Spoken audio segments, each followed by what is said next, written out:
And welcome back to WoundCasters by Wound Care. Today, I'm your host Felix Boecker, and today I'm excited to share a wonderful guest on our channel, Scott Nelson, who is the Vice President of Sales and Marketing for Swift Medical. Now, some of you may have crossed paths with Swift, some of you may not have, but we'll hear all about it in this episode.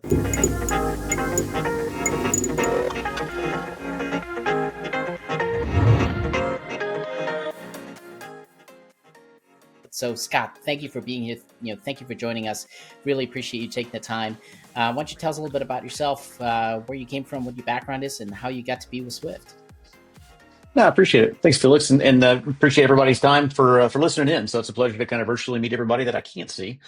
So I've been, in medtech for 20, 25 years, kind of a variety of verticals and channels throughout the years. I started in imaging analysis probably close to 20 years ago, in the oncology space. So I was in the military for a while, transitioning out of the Navy, and just stumbled into this wonderful world of medtech, for a startup called Chromovision Medical Systems. And we were doing image analysis and capture really in molecular oncology. So looking to determine if what we're looking at is a tumor cell or not a tumor cell. And so did that for about 6, 7 years, kind of learned what a startup was, cut a lot of teeth. Moved across. I spent a number of years in the orthopedics realm, and that brought me down into the lower extremity. So I spent, foot and ankle for a while, and that's where I kind of learned really surgical podiatry, getting into a lot of the DPM realm. Started tangentially touching some of the wound care, though probably more the shock or reconstruction because it was the orthopedic focus. And then got into pure play wound care about 8 years ago, into the biologics realm. And so all along doing that, and we'll touch a little bit later on kind of the wound care fund and the innovation index, but the formulation of those really started kind of getting me insights into the market, right? What is this wound world that I'm in? What is the market? Where's the investability and the growth? I've been very commercial my entire career, so I'm non-clinical by a large stretch. Really in doing that, kind of mapping the market, looking where I see the movements are going to go, what's going on. I started to get to know a couple of the folks at Swift Medical, and we were having some conversations just about industry segments, kind of what's going on. And, long story short, fast forward about a year of just kind of talking and getting to know each other, and the opportunity came up where they're really moving into, I'd say, aggressive growth mode on the commercial side, which is really my forte. And so an opportunity came up to kind of come over and take charge of the sales and marketing side of the organization. Kind of, they got a wonderful team.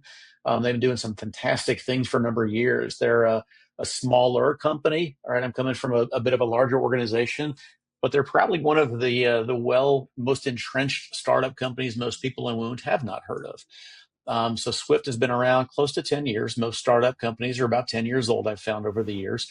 But really, they've grown up in the post-acute space. So they're very incredibly entrenched in long-term care, SNF, and home care. Their software is being used, I'd say, in a good 5,000 facilities. So significant volume and utilization, looking at workflow efficiencies. And this has to do with wound imaging on really any smart device. And so that's really, I'd say, where they've cut their teeth, and they've developed probably the strongest data set that I'm aware of in the space. So our AI engine, for example, has been trained on over 34 million clinically validated images that have been captured using their software. So it's not that we're really kind of hitting the Wow. ground from here, let's kind of figure it out. We've been there. We really have a strong understanding of clinical workflow, of where the patients are, the information it's going to need, but also from a clinician's perspective, the integrations required.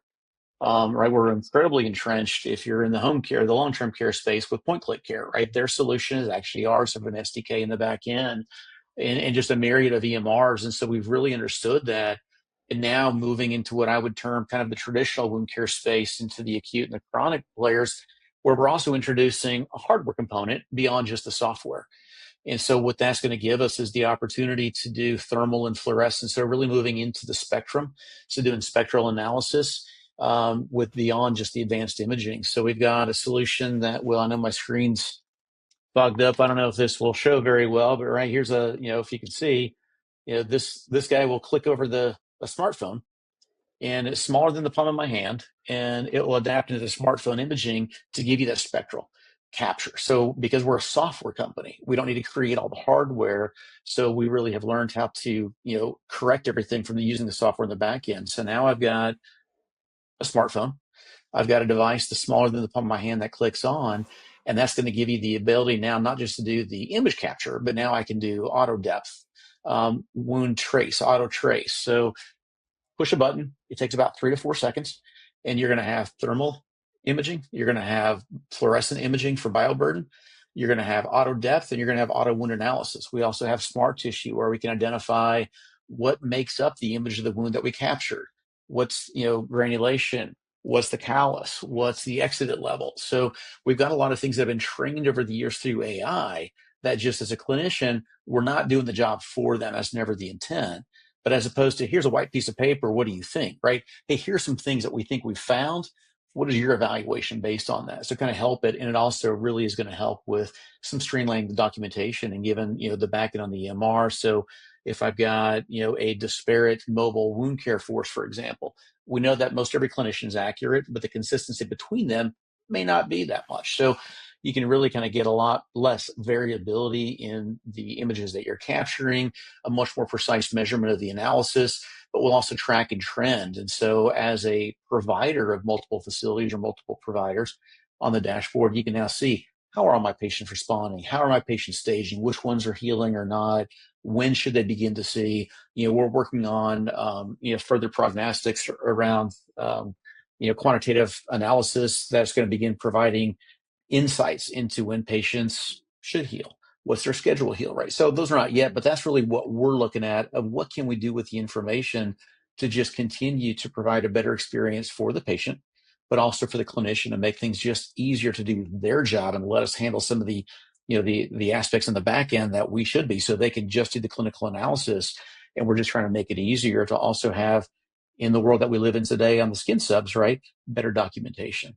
So, how do we really make sure that we've got a better defense case? It's not what you did, why'd you do it, how you justify the decision. And that's something that I think these intelligence systems can really help the clinicians provide just a better documentation case. So for those items that you have been reimbursed for, that you did make the decision to use, you keep it, right? You put yourself in just a better position. I know I threw a lot at you. Yeah. I'm going to pause, Felix.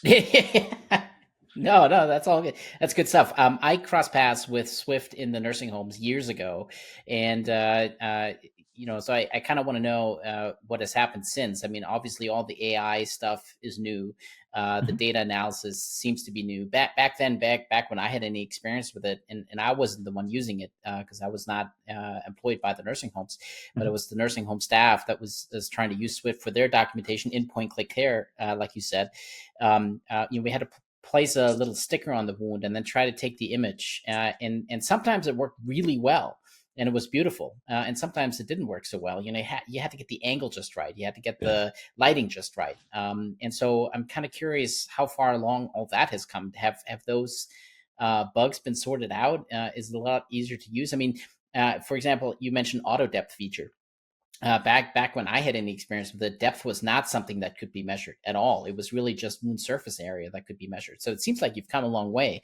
What's the status of all that now? Do you still use the little stickers to figure out the size of the wound, or what do you use to get all the dimensions right? And I guess as a follow-up question, is it maybe that hardware attachment that you showed that does all the magic, or do you still need the stickers? Yeah. No, some good questions. So let me break it into a couple of pieces. So the stickers, so we do use what we call the fiducial. So it's a single use per patient. And the reason we use the fiducial is to kind of offset, to a degree, the camera variability. Everybody's got a different iPhone or a Samsung or a Google camera. Is it the version 14 or the version 17? Some have LiDAR, some don't. So ultimately, we would love to move to a fiducial free, but what it gives us is that accuracy, because it's correlating for the distance as well as the color variability, which is important for a couple of reasons. We have incredible accuracy across varying skin tones. That's something that I think we're really proud about our data is, we don't have some of the subjective aspects around variability of skin tones. And that's because that fiducial gives the camera a known aspect to recognize. But also when you look at the fluorescence, one of the things that we do in the fluorescence is we're able to calculate or create a fluorescent image in an ambient natural light setting. So we don't need to utilize a dark space because we're using a software calculation based on, we're capturing the entire spectrum. So we're not limiting the spectrum of the data that we're capturing, but then we're calculating the software to correct it in the back end. So by using the fiducial, I get much more accuracy for the distance from the wound, which gives me the depth calculation. Because what you do with your phone is you just do like a gentle rock left to right, and it'll, kind of tell you when you're lined up, and that's calculating the depth.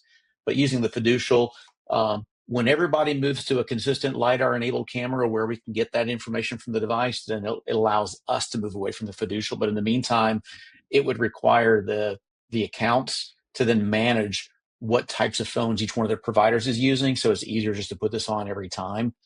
So as technology continues to evolve, we're already looking at how we can move away from it, but there is a requirement. To your point on the software, like the depth was new. So we've moved from Skin and Wound 1, that's the software platform, to Skin and Wound 2. And that was one of the pauses from the hardware being launched, is complete rewrite of the software.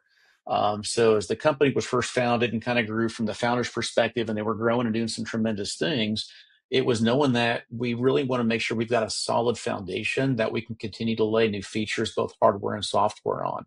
And so Skin and Wound 2 was introduced about a year ago. We're still doing some of the mass migrations for the larger, very large accounts. And it's done a couple of things. It provides that solid foundation. So the bug fixes, but also just from a platform perspective. So historically people have different, am I running this on a Windows OS or a Mac OS? I've got 8 different browsers that I'm using. So this gives us the ability to kind of navigate away from all that, regardless of what mobile platform you're on or what desktop platform you might be running, but also just from a sustainability of the product. So it's bug fixes, but more than that. And so that's what I think the company really has been working on. So we've got a foundation that we're beyond confident on. Now we're introducing the hardware component, because the software is now a platform technology that we know is going to be fixed for. I mean, we'll continue to make, iterations, and we're going to do, regular updates and features. But from a stability, we've got something that we know is completely stable and that we're very comfortable in, because now we've grown to the point where we need that level of assurance. And the hardware really just gives you that fluorescence and thermal. It's the spectral. So the auto depth, that's just a new feature in the software. The auto wound calculation, the application of the artificial intelligence, algorithms behind it, that's all components of the software. If you think about the hardware, it's really controlling what the eye sees or what the eye doesn't see, honestly. So that's what's going to give us that thermal and spectral. And then we're looking at other additive components that we can layer in, in the future, as we continue to look at what types of imaging are used and needed. Yeah. So one of the things that I noticed, and granted, my experience with Swift was years ago, so nothing. I mean, software one, like you said, nothing like what you're describing now is anything that I've ever played with. But one of the things I noticed back in the old days, back in my days when I had experience with it, was accuracy was maybe about 80%. I mean, you could take the same picture of the same wound, and it would come up with somewhat different measurements. I mean, not by a lot, but it could be like 8.2 centimeters versus 8.4 centimeters or 8.5. I mean, it could be off by a couple millimeters, which just brings me to wonder now, in this new version, what's the accuracy like, and the repetitiveness in taking pictures of the same wound? Where's your precision at with getting the dimensions right? Yeah, we've done a lot of work on that, which is literally just, working with multiple clinicians, and you identify a wound and we identify a wound, kind of compare the difference. And we're well in 95%, or higher range from an accuracy. In fact, one of the biggest challenges sometimes we've had people express is, we might be designating the wound smaller than they are when they're looking to, kind of what types of dressing would I like to apply. But again, that's also, we're providing guidance with where we think the wound would be. The clinician is going to be the one that ultimately that determines this is the size, this is the area. You can add in, one thing we can do now you might not have been able to do before, Alex or Felix, is, tunneling and undermining. So, we're going to capture what the image sees.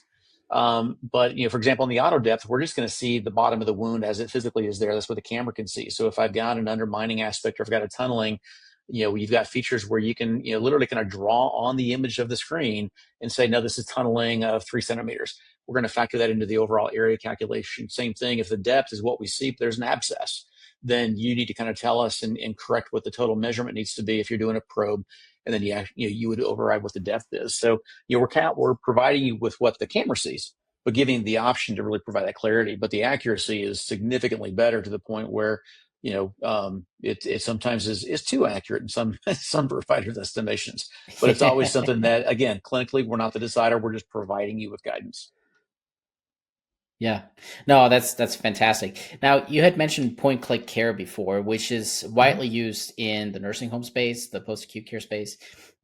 Maybe not so much, rehab facilities to some point, unless they're inpatient rehab, then they'll use a different EMR.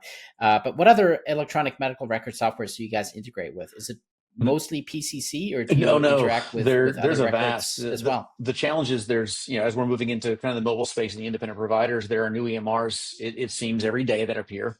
Right. But, Right. and what I'm going to be cautious, Felix, with, I'm not sure, I want to use other companies' names.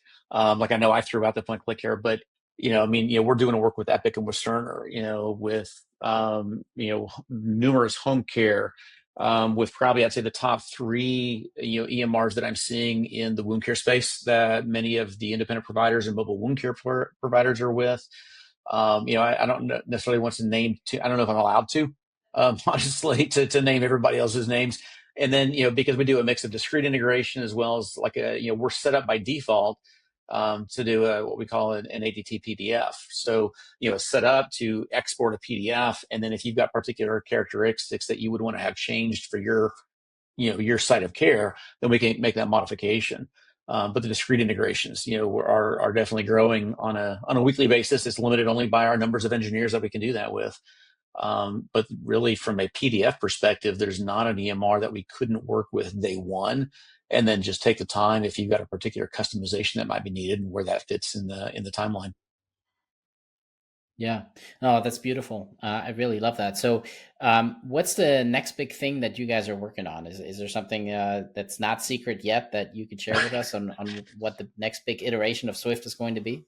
Well, while I'm relatively new And, with and Swift, I'm oh yeah, asking, I'm okay, I'm asking because yeah. you sort of already maximized a lot of the functionality, right? You could do not just wound size but depth. You can do Mhm. tissue types. You can do fluorescent imaging, right?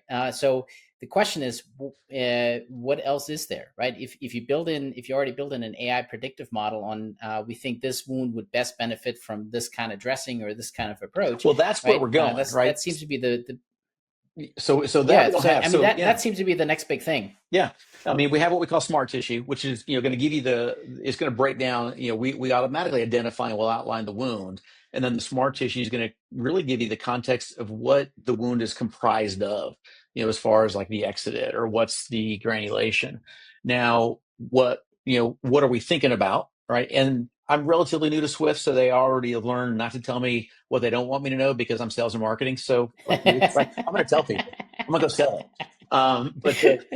But where do we see things going? Absolutely. If you look about the where we've come from, right? Having really, grown into that post acute space, one of the things that I think we understand very, very well is how to bring that into kind of a value based approach. So now, if I can start thinking about, if I'm in an acute setting, can I use information from Swift to start thinking about hospital discharge management? Where might my patient need to be treated? Where can I move them? How can I anticipate that on the scheduling?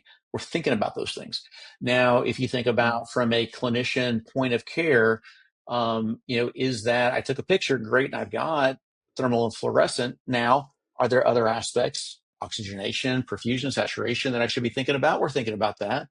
But also, can I stage a wound, right? Can I get enough information where I can pre-classify, this is the stage 2 DFU, or this is the grade 3 Wagner DFU?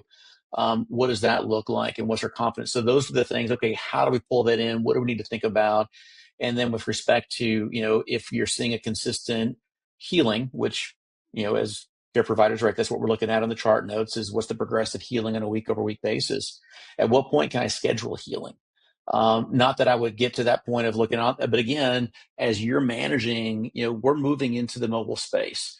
If we, I stream of consciousness, Felix, you'll get used to it. I kind of hit different things, but if we all go back to COVID about 5 years ago, where, remote telehealth didn't exist in wound care and podiatry, and it was created as a need. right. It had been around for a while, just not in this particular space. Yeah. And then we saw the vast advent of mobile for treating patients in the home. If we think outside of wound care and orthopedics, even cardiovascular now, where hospital at home is this big growing field, moving from the hospital to the surgery centers and then treating patients at home and getting them out as quick as they can, that's not going to go away. It's only going to continue to grow. So what can we do to help providers better understand and manage their resources, right? Their providers, who's taking care of this patient population in one particular area based on the care? Are there things that we can provide them that simply make them more efficient so they can provide the right care to the right patient at the right time? Those are the things that we're looking at. As well as what additional Yeah. hardware. We kind of talked about, yeah, I'd love to get rid of, make it truly hardware agnostic, where it doesn't matter what you're using at any given day of the week, right? Those we're already working on. Ray 1, the hardware, we're just now introducing. Already working on Ray 2 for next year. We're already thinking about version 3, a year or two after that. So we've got a robust pipeline.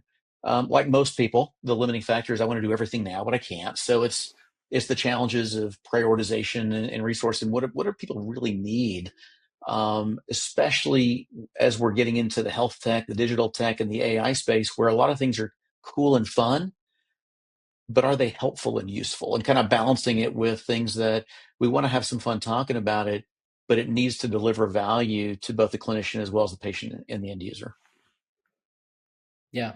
One of the things that you just made me think about that would be immensely helpful, but you really require a hardware agnostic approach for that, is patients sending their pictures in through their Mm-hmm. smartphone to me. Mm-hmm. And then, if you could channel that through something like Swift to get me things like dimensions and tissue characteristics and stuff. But without Yeah. having your little sticker on there or the right camera or the We right might be software thinking to about take that, the image in the Felix. first place, right? No, Yeah. I think it's No, I coming, right? I mean, mean, I think in 10 oh, years we'll have it. I think it'll be less than that. And I say we're already, thinking about what would a patient facing, but again, it goes back to who would use it when and how. Um, Mhm. and what purpose? How do we incorporate it? Is it something that you just provide that all patients have a wound to? Well, how does that help? Or who are they sending the image to? So does it need to be, it becomes a workflow conversation, but no, we're absolutely, looking at modeling and kind of creating, right? What do those tools look like? I'm a massive proponent. This was before I came to Swift. I mean, I was, some of my friends in the industry, I was teasing with putting business cases together to get their thoughts about looking at what would a patient facing large language model look like, kind of a chat GPT for wounds, but specifically for patients that they need help to better understand what they have. Some of them know what diabetic neuropathy is, many don't, and they're not going to know how to do a search and ask Right. that. So how do we enable them to get smarter about their own health issues and then connect that Yeah. to providers to kind of make it easier to bring them in? So that's something I think there's a massive opportunity. Different vision with Swift than what I may have brought in before, but it's absolutely something that we're already having conversations. What could it be? What should it be? What does it need to be? Right, right. What's the feedback been like from clinicians? How does that conversation go for Swift? And you may not know the answer because you're still somewhat new to Swift, but Mm-hmm. I'm just wondering how the feedback has shifted Swift, the company, over the years, from the end users. Some of it is, going to be, what I've heard, right, walking in. So I've been with the organization full time for about a month now, about, I think going into 5 weeks. So I know that the big shift into the Skin and Wound 2 platform has been positively viewed beyond, just simply from the stability and the ease of use. And so seeing some of these new features going in now, we've got different users that have different kind of customized feature sets just because it works for their particular workflow. So never everybody sees everything. But I know that now, as we're moving outside of post-acute into kind of the chronic wound care market, um, the mobile and the independents and some of the wound care centers, I'd say what we're seeing is a massive response of just a device that's easy to use. So, we're not hardware dependent. I'm not a capital purchase need. So it's something that just it flows. And I think the big thing is because we bring that legacy of workflow efficiencies that we've been working with for almost 10 years now, of really, so let's talk about the integration. We're never going to have the master, I wish, right? The master, we perfectly integrate discreetly with every EMR that ever existed, even before they exist. but the ability for us to integrate across a variety of EMRs or provide, kind of these non-discrete solutions like a PDF import, but then seeing the ability that, the workflow optimization that we bring. I think we've got data on, some of our studies that show an accelerated wound closure rate. Well, Swift, we're not a biologic, we're not a dressing, but the fact that we're giving you visibility into efficiencies and really seeing and triaging and caring for patients because you're able to trend that kind of allows you to be more efficient in your care. As a result, you see a 25% accelerated wound closure rate. So we're seeing significant improvements in efficiencies in provider happiness scores, right? Because we're removing some of those Yeah. obstacles of allowing providers to be providers. And I can't control U.S. healthcare, so there's always going to be an administrative burden. But where we can try and offset some of that so the providers can be their providers. And where can we simply, help? Yeah. I'm wondering how much of the consistency that you get from just taking the measurements and getting the data back helps in wound closure.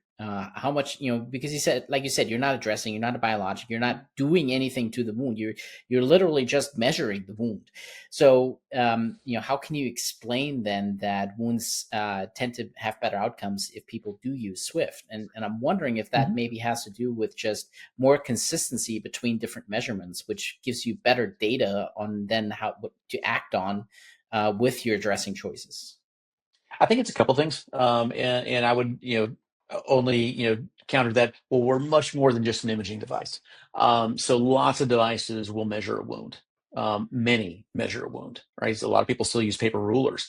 So we do so much more than that. Yeah. I think that's the benefit that we're seeing is, yes, there's an accuracy in the measurement, but if we look at like the dashboard that providers see, where you're able to really kind of triage and quickly see if I'm caring for 120 patients, I can kind of sort by a variety of filters and I can really elevate which ones are healing based on the trends that I'm seeing across. So it's yes, we measure wounds, and yes, we'll calculate the depth, and we do things that are just very simple compared to maybe other solutions that are available.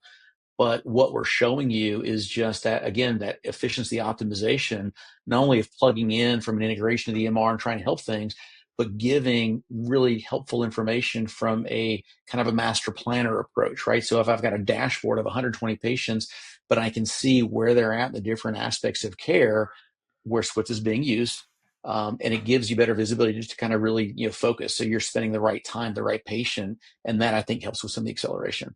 Now that factors in, now that we've got the spectral No, I mean device. that's an extra data point that you don't always get in traditional EMRs, right? This dashboard. It's raining here, and I've come to find out that my 5G home internet is wonky every time it rains outside. So that's what's going on. Oh man, no worries, no worries. Okay. But anyways, what I was saying was, I think having that dashboard, it gives you additional feedback on your patient outcomes that you don't have in traditional EMR systems. And I think that's an extra data point that can then compel providers again at that point to make decisions of changing treatment plans if a wound is stalled or not healing or regressing in some way, shape, or form, that you really don't have with currently available EMRs for the most part, unless they're very wound specific. But even then, that's right. Not always a given. But speaking of the data point, I do want to get to the innovation fund because you're not a clinician, like you said, and I think it's fascinating for you to see the world that I see from a very different perspective. So tell us a little bit about that. What is it? Where does it come from? What's the idea behind it? Yeah, so the Wound Care Fund started, and it still is, an experiment, kind of a thought experiment. So it if I go back, so it started with, some people may be aware of this, innovation in wound market map that I created probably a year and a half, almost 2 years ago. So kind of a wheel with a bunch of product logos that were on it. It started off honestly as how I was learning who all's out there. And it's, so I reference, right? I come from, heavy orthopedic background, which is a big market, but not quite as fragmented. And so I'm moving into wound care. And again, I have a very commercial lens. So I understand the clinician, the clinician perspective. I understand the disease states but certainly not a clinician by any stretch of the imagination. So really, it was how do I make sense of this market to understand partly where's the opportunity. So as a product marketer in the biologics realm, right, where do we look for opportunity? Where do I start growing the market and looking at all these different companies and started aligning them by how they should be viewed, in my opinion, right? How are they being used to treat the patient? So I really just kind of started making stuff up, right? Let me look at what's reading some of the literature and seeing the language that people are using. But skin subs was easy. But then okay, these companies are more for offloading, or maybe this is wound bed prep, not just debridement, but wound prep. And then it kind of started expanding from there into not just mobile wound care, but how are we remotely providing reach, and then layering in what companies are providing educational components. And so it kind of started as a little bit of a selfish, this will help me get smarter. But I think the response that I began seeing was, okay, it's helpful for other people, which makes it even more fun. And just the engagement of people, hey, did you know about this company? No, I didn't. Now I do. Thank you very much. And just the conversations of company founders and CEOs, and just a lot of commercial, obviously, and investors reaching out with, what do you think about this? And that led me to then kind of getting into, what's the market size, right? I know I can go buy a market research report that's going to say it's 1 gajillion or 3 gajillion or whatever. There's going to be a variance based on where I buy it. But what do I really think the market size is, and why? If I was an investor, would I invest in this market? And that's really where the concept of the wound care fund came from. So I started kind of rudimentary, right? Let me go look at the obvious, right? Mimetics and Organogenesis. There's not too many public companies, but looking at what are the public companies, and then expanding to the global presence. And I think my first pass at it, again, just kind of running, and just as I went, it was, I'm going to pick Smith & Nephew as an example, right? So here's a big multi-billion-dollar global company with a relatively small wound footprint. So looking at what they share, so if I look at their 10K, and they're probably 8% of their total revenue was wound care. So then I would take 8% of their stock price to kind of create this portfolio fund. That was, version 1.0. Version 2.0 was, let me make sure I'm capturing a wider net globally. So let me start pulling in, some of the larger, like Advanced Medical Solutions, right? Who's a very large organization in dressings, but they're not US based, but also getting into vascular. So not every vascular company, but those that have a heavy presence in like CLI or PAD, that have disease relevant, in space in the wound care, and also some of the hardware. So, surgical reconstruction for Sharka. So kind of, let me take a broader approach, but then really want to up the game and run it like a fund. So the relative amount of revenue that's wound specific doesn't apply anymore. Rather, let me set a market capitalization table. So what's the market cap of all these companies? And then what's their representation of the total sum? And then I kind of picked an arbitrary 10%, meaning the big guys don't get more than 10% market cap representation in the fund. And that would tell me how many of their stock shares at their full trading value I would buy. So really taking a traditional mutual fund or an ETF approach to build out this fund. And then, took the very in-depth and detailed, I think it should start at 250, and I would put 10,000 in, right? Just some of the qualifiers that Excel needs to then create to apply the formulation of, okay, based on that, what are the total shares held? Based on the valuation sum of the total, what's the stock price, if there were a stock price? And then I'm just tracking it on a weekly basis. What does it look like? Where are we seeing ebbs and flows? Who are the companies that are driving it up or down? And really, that's been the wound fun. The innovation index is the cousin, which is, how do we track value of private companies that don't disclose anything? And so that one's harder. And that is really, I think, much more of, I kind of created a weighted scoring system that I'm looking at across, because there is no stock price, there's really no way to do it. So I kind of created my own scoring system. So I look at, looking at the criteria, right? Technology differentiation, less subjective, but regulatory status. Do they have one? Are they class 1 exempt? Is it a CTE? Are they a PMA? Clinical evidence. What's their publication library look like? And is it relatively recent? Strategic activity, any M&A, new hires, acquisitions, fundraising, revenue goals. Are they hitting their goals? And then brand presence is something that I think is typically not looked at. But to me, I roll all that up and I assign different criteria, 30% of one, 10% of the other. At least it gives me a fixed point that I can say, okay, based on these companies, how do they score? And then how's a category? Because now I've got 32, I think, companies in the wound care fund that I'm tracking. And in the investment index, we know, again, we have a fragmented market, right? A lot of companies out there. So I think I'm at 170 companies that we're tracking now on the innovation index, and then Wow. grouped by category. Again, kind of the same category that the public companies would be: measure and assess, wound prep, negative pressure, dressings. So it's just a different way. Part of it, I think you're picking up on, is I'm a bit of a commercial marketing geek, so I really enjoy market assessment, market analysis, a little bit of the financial modeling, but really it kind of boiled down to, so this is my market, right? We're all in wound care. This is our world. What's it worth? How do we defend it? How do we define it? I'm a big believer in innovation and new technology and get things out there, do it rightly, but make sure it helps. But then how do we make sure that we're a market that's going to attract investors, to be attractive to investors, to allow all this innovation to come to market? So that's Yeah. kind of, I'd say a long answer to a short question of kind of what is the wound care fund? Where did it come from?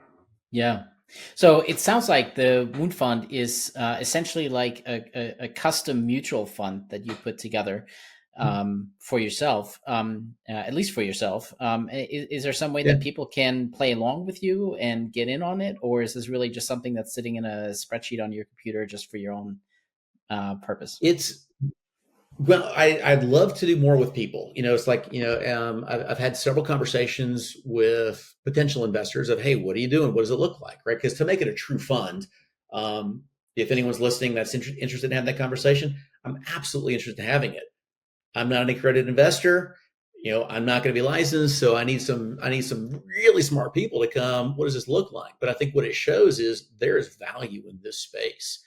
Wound care, limb salvage is well north of a $30 billion market. Global Yeah. orthopedics, this big brawny, where the ortho bros, right? They're 40 to 50 million. So billion rather.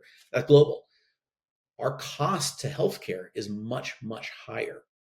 The majority of orthopedics is elective, right? I have a pain, I'd like it to go away, but it sometimes it has a life effect, sometimes it doesn't. If you think about the wound care, though, if we don't take care of this, we know the mortality, we know the cost relative to, growing into amputations, the prosthetics, the mortality rate as a result of it. So the cost of the healthcare system of wound care is significantly higher than many other markets. There's a woundcarefund.com. Now that I'm, jumping back into the startup, been a little busy, so I haven't been updating as much as I would like. But woundcarefund.com has a snapshot both of the wound care fund, but also the innovation index. So not super in depth. It'll give you kind of the summary of what things are at and where things are moving. But then also I've got the below the knee newsletter that I'm the founder of, which I do kind of on a weekly basis. I'll do market updates and how the wound fund's performing. I do a comparison to the Nasdaq, Dow, and S&P, so we can kind of benchmark ourselves against known entities. And then I'll roll all those up in a monthly newsletter, so the below the knee, which will kind of go into a lot more detail. And then on hopefully a quarterly basis, when I get control of my calendar, I want to a little bit more focus on the innovation index, right? What's going on in the wheel? What new players have emerged that are out there? How's that aligned? The last version, I introduced the concept of tracking AI. So of the companies that are out there, which ones are using AI as part of their solution offering? And then what it shows you is there's hundreds of companies. There's about 15 or 20 that are really incorporating AI. So it's still new, it's still emerging. Yeah. It's growing. I'd say just now beginning to see market adoption outside of maybe some Houston studies or some trials. But it absolutely is still very, very early in the emergent days, but beginning to see, I'd say, true market adoption of the usefulness of it, utility, and how it truly helps. Yeah.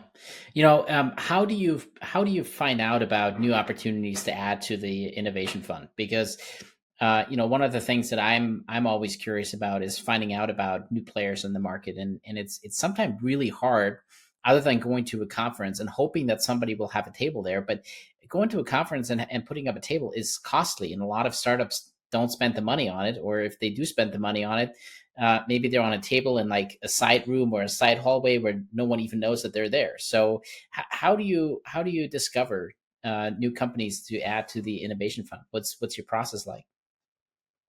Part of it's just too much time on the internet. So a lot of, I've got probably, quite a few, a little old school here. So, they used to call them trawlers, right? But I've got quite a few just Google searches that, I kind of get weekly snapshots. So I can kind of go through and filter out what's new, what's noise. The network is a big thing. So, it's pretty consistent now. I'll have people reaching out, just sometimes informing me. It could be something as simple as, I'll have friends that'll just DM me with a link to a company. I'm like, oh, that's pretty cool. I didn't even know that existed. And that's why I think on the innovation index, one of the categories that I'm including is brand. I'm a marketer, I'm a big believer in building a strong brand, but I do think that brings value to the company. So because again, I'm looking at all this from an investor's perspective. Yeah. So if I'm an investor looking at the market segment, if there's a great technology that no one's ever heard of, my first thought is not going to be, well, gee, that means it's going to be cheap. No, my first thought is going to be, is there value? Is there a reason nobody knows what's going on? Maybe it's kind of not a real deal. So it really is my way to begin trying to communicate to companies. If you've got something that you think is great, you need to be building a strong brand. And it doesn't mean you got to spend a lot of money, right? You can do a lot of organic marketing through growth. And what it means is people like Felix and I, we now know about you. And even if I'm not your target customer, right, the world, we all learn. Every year I get older, I learn the world gets smaller. And so just, that I see tremendous value in assessing the value of an index, of a technology, of an innovation, of a market segment based on, to a degree, the brand equity that segment and the companies made up of it bring to the market. Yeah. So speaking then of the innovation fund, I'm kind of curious to know what your perspectives are as a non-clinician. I always ask this question to the clinicians, but I want to know from your perspective as a non-clinician, what are you most excited about the next big thing in wound care? What's up and coming? What are you really excited about that's going to change our world? It's going to be a mix. I obviously, I'm with Swift, so I am a geek and a massive believer in AI, but not just for the sake of AI. I mean, I think we all use that. I'm probably, an early adopter and above the curve user of AI just in general in a lot of varieties of life. But I think in using technology to drive better and faster adoption of products that have clinical relevant data. So I think we always want to get back to, especially in wound care, I think we're a little sensitive now to mass adoption of things and a lot of noise. I think there's a lot of noise in our industry that's beginning to calm down and quell. And I'm very hopeful for that because I think, again, that'll bring the investors back. But I think also training and education. I've got that as a segment of the innovation wheel. It kind of encompasses the outside, right? Because it covers everything. But as a non-clinician, I know I always hear that one of the big issues within wound is education, right? It's the lack of training, the disparate understanding of wounds, and knowing the impact that can have. I mean, my father, recently passed for a variety of health issues. And one of them unrelated, what could have been related, was an undetected pressure ulcer on his back that didn't really go detected for a while and was infected, and which is probably where some of the sepsis came. There was a UTI and there was kidney failure and heart failure and other issues. But again, nobody's looking. Yeah. Why? Right? You're in a trauma environment. You're in a critical care unit. And nobody's looking on Monday. Different nurse you talk to on Wednesday has a different prerogative. So that's where I definitely think that training has a ways to go. When you look at the vast varying clinical expertise of physicians that run wound care centers, right? It runs the gamut. What level of wound training are they getting in medical school, in nursing school? So that's in more than a wound certification, right? But I think, how do we really, that why I don't have a great solution, but that to me, I think is something where, because it helps raise the ocean. We talk about rising tide raises all boats, but it really, I think if we were to improve just the generic knowledge base of what a wound is, what a wound isn't, how to triage, how to care, how to prepare, how to anticipate, how, everything else, I think will call. So that's one that I hope, we will begin seeing more of, but that's going to take, I think that's an us problem, us meaning all of us here in wound care, right? This is our market. And I think we need to take more control and not wait for people to do things. And it's up to us. I think we're at an inflection point, right? The market is beginning to stabilize. I think, I would spent years in the biologics world, right? So we know all the noise coming around the skin substitutes and pending legislation. And it's not like massive fraud, right? I think it was a few small players that created massive noise, but it kind of made us look a little bit like the days of our lives of med tech.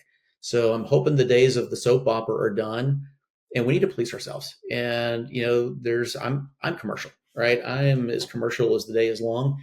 There's plenty of opportunity for everybody, but if we can really, I think, bring a different perspective, a different view to the market, there's so much investment that has been sitting outside, because if you bring a perspective and it has the W on the front, no one's going to look at it. Yeah. So I think we're seeing it calm. I think there's so much opportunity, and we as an industry, right, we need to take charge, and let's control our industry. And we're going to do economically, right? Nobody listening to the show is volunteering their time. Everybody here has a life to live, and we totally respect and understand that. But I think we can do things a little bit differently, and I think we're beginning to. And let's, there's nothing but opportunity in front of all of us. But I'd say AI and education are where I think a significant growth opportunity exists. Yeah, you couldn't have said that more beautifully, because that's exactly what we're trying to do here on Wound Care Today, right? Is changing the narrative around education in wound care. And it's definitely something that is near and dear to my heart, having been through the gamut of medical education myself. And it's one thing that always boggled my mind in my surgical training, right? I was always trained on how to create wounds, but never really fully trained on how to heal wounds. And that is something that still doesn't make much sense to me. But yes, I absolutely agree with you that education in all of healthcare, whether it's for the docs, the nurses, the assistants, anybody who's involved with patient care, really needs to change. That narrative needs to change, and we really need to get on that. But that's what we're trying to do here with Wound Care Today. So that's wonderful. Fantastic. Scott, anything else that we haven't talked about that you want to bring out on the show? Any topics that people should hear about? Gosh, I think we've covered a lot. I know we're kind of up on your short form, so this is the long form video. But no, I mean, I would, hey everybody, this is the self-serving plug, right? So check out swiftmedical.com.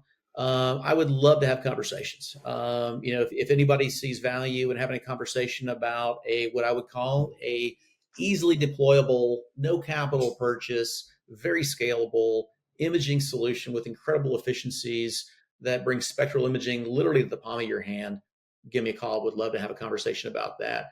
And then on the Wound Care Fund, the Innovation Index, or just talking wound care market stuff, right? I really enjoy those conversations. Take a look, woundcarefund.com.